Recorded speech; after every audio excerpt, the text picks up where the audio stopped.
Hey yo, the internet and the YouTubers. Just kidding, that was from one of my end screens. I just want to talk to you today about one of my very first video game interviews with myself. My mate's always been saying, you should do video game videos. Maybe back in the day I was totally into video games, and now I'm more into TV shows because they take up a lot of time.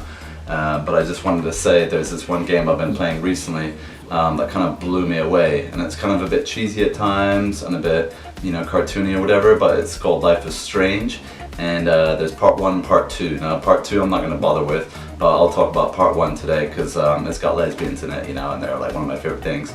But that's not the only thing about the game that, you know, you fall in love with. It's got realistic characters, it's got a couple like really big twists and stuff.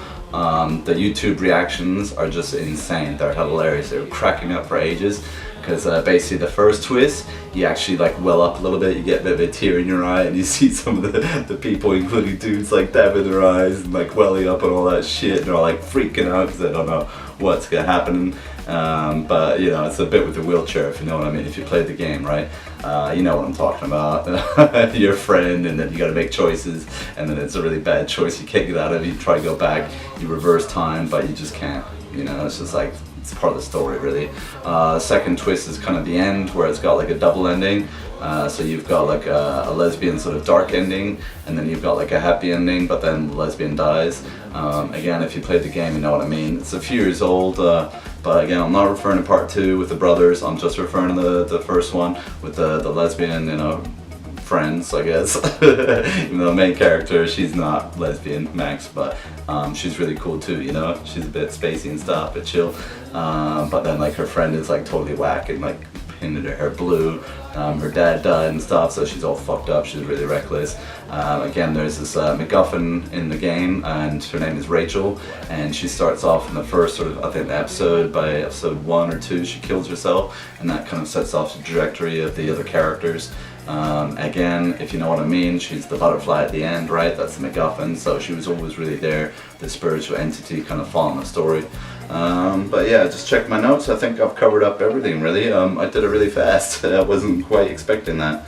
But again, just like what a remarkable game it is. The guys in Canada, I think it was Montreal, whatever, the Frenchies, they did a really good job. And it took me a few months to kind of complete. I basically played it a little bit, the first episode on my phone, then the second episode I played like months later on my PC, and then I kind of ditched it, didn't even bother with it, even though I had it sitting there the whole time. And then I just marathoned the rest of the episodes. There's like 3 more episodes. I did that in like 2-3 days because I really recommend it. It sucks you in.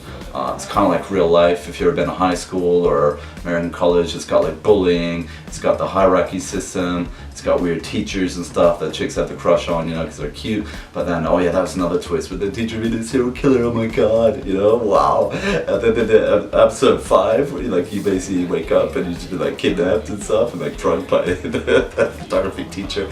So, because I'm like an artist, I do a bit of photography too, so I thought that was extra chilling, you know, they played with the focus and all that. But that was really cool. So the end of episode 4 was just such a cliffhanger. I was going to go to bed or watch something or something, and I couldn't. I just had to play it through, and I did. You know, I played it all through like in one night. So that last 2 episodes, man, they're just like cracking. So maybe a bit slow at the beginning, but just, you know, go for it, and trust me, it'll be worth it in the end. All right. But life is strange, you know, which is kind of true. Peace.